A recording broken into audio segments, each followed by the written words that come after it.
É 23 de julho.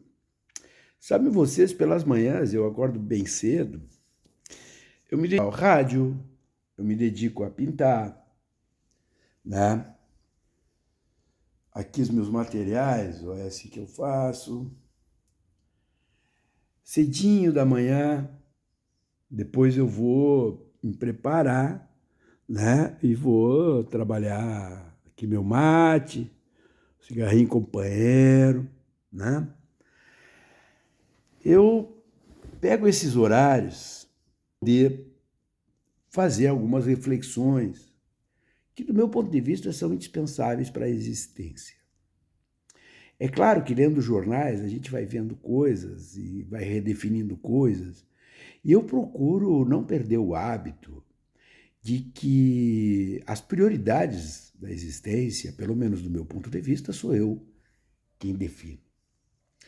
Eu penso que nós devemos fazer isso, nós devemos definir as coisas que para nós são importantes. Claro, as manchetes de jornal elas vão te conduzindo para um determinado ponto de atenção, onde a tendência é que a tua pauta passe a se organizar, e este é o sentido da comunicação, a partir do que os jornais definem. Então, quem, por exemplo, seguia por jornais, evidentemente vai ter um tipo de informação, né, que se estrutura a partir de padrões, aspas, profissionais. Quem vai pelas redes sociais é outro negócio, é um troço completamente difuso, é uma coisa completamente desordenada, mas tem um eixo que também organiza. Os tais de algoritmos, eles vão organizando, né? Bom, quem se organiza a partir de grupo de WhatsApp, bom, seja o que Deus quiser. Eu uso o WhatsApp, acho uma puta ferramenta de trabalho, sabe? Mas os grupos que eu participo são grupos também de trabalho. Eu me recuso a entrar nesses grupos. Até esses tempos andei num grupo de WhatsApp do meu bairro, né, cara? Aguentei, confesso que eu consegui aguentar bastante tempo, mas a partir de um determinado momento, aquilo só me irritava, né? Porque as pessoas têm. Os grupos de WhatsApp têm esta característica, um lado bom. Ele revela as pessoas, né? Porque como a pessoa não está ali cara a cara com o outro, né? A pessoa se entrega completamente. Mas confesso para vocês que eu tenho o estômago fraco, né? E sabe uma coisa?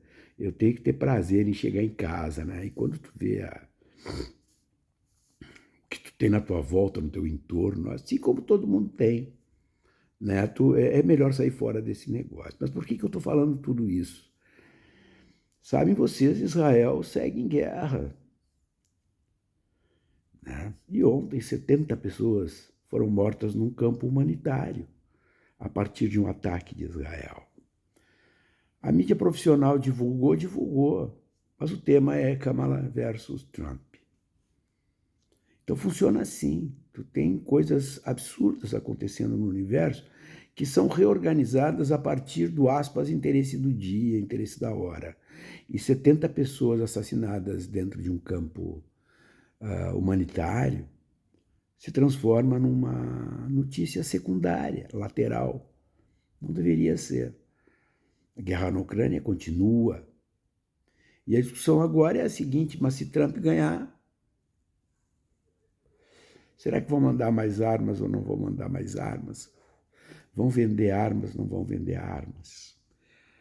Ora, gente, eu acho que o tema deveria ser segue a guerra ou não segue a guerra, né?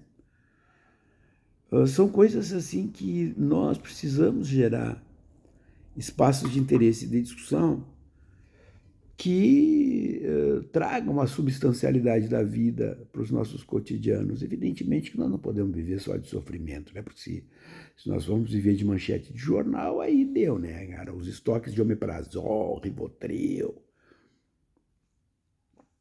Como vocês viram, eu vou mostrar para vocês o meu Rivotril, né? O meu Rivotril tem vários nomes, né? Pode ser assim, ó, tipo pincel tril. Ele pode ser assim, ó, lápis tril, né?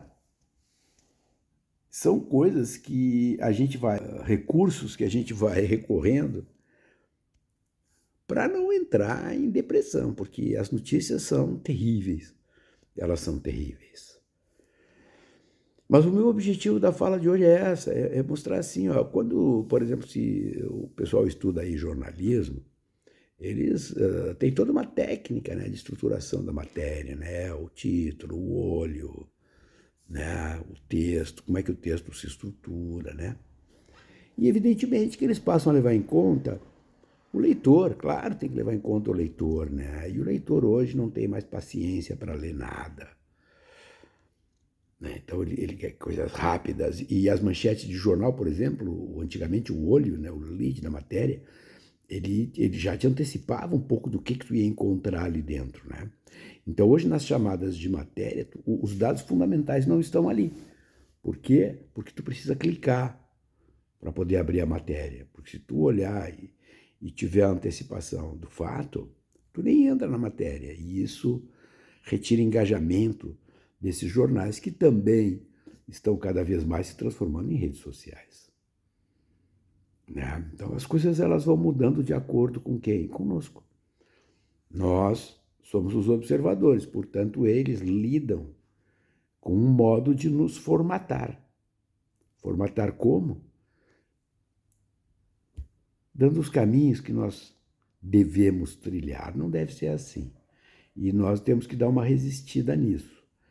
Né? E procurar outras coisas, e identificar fatos que estão acontecendo no mundo e que ainda não viraram manchete, mas provavelmente ali na frente virarão.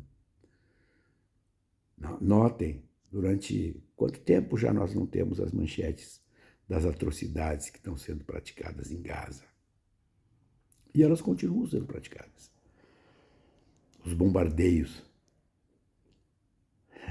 na Ucrânia, e eles continuam acontecendo. Os ataques de Israel ao Iêmen e a retorção que o Iêmen fez. Aconteceu. Mas as notícias, elas são laterais, elas existem. E o que mais me preocupa, e aí é o seguinte, eu vou ter que aprender, né, retomar o meu inglês, porque cada vez mais eu tenho que recorrer a jornais estrangeiros para saber o que está acontecendo no mundo, porque os nossos aqui está cada vez mais inconsistente a reportagem, né? Reportagem, reportar. Pegar o fato e levar, isso é reportar. Essa reportagem está cada vez mais vagabunda. Não estou nem falando no jornalismo de opinião, porque o que eu leio pouco. Né? O jornalismo de opinião eu leio pouco. Né? Não deixo de ler, mas leio pouco. Falo do mundo factual, né? Das coisas que precisam acontecer no mundo da nossa organização pessoal e do estabelecimento das nossas prioridades de conhecimento. Claro, sempre com o cuidado, né? Tem um Lapstril para substituir o Rivotril. Nós precisamos ter um pouco de tranquilidade também para ver as coisas que acontecem e para tomar decisões, porque o futuro é um negócio bem complicado, né? Complicado. Mas isso não é nenhuma novidade, a humanidade vive de futuros complicados. Agora, se as pessoas não forem capazes de se descomplicar, elas nunca reconhecerão um problema como problema, ou seja, como uma questão a ser resolvida. Não. Elas terão no problema como uma razão de vida. E aí elas precisarão do problema para ter existência, o que é um erro. É um erro colossal. Porque isso não acontece só quando olhamos a vida externa. Isso acontece às vezes quando olhamos nossas próprias famílias. Às vezes a gente cria rolo de família que é para ter a razão de existir. Não deve ser assim. Só que como somos a origem de tudo, nossas famílias, nós tendemos a expressar aquilo que temos à nossa volta nas relações que estabelecemos com o mundo. Vamos lá, o tempo é de pensar. O tempo sempre foi para pensar. E ele é fluido, ele é rápido. O tempo, ele é inexorável. Até a próxima.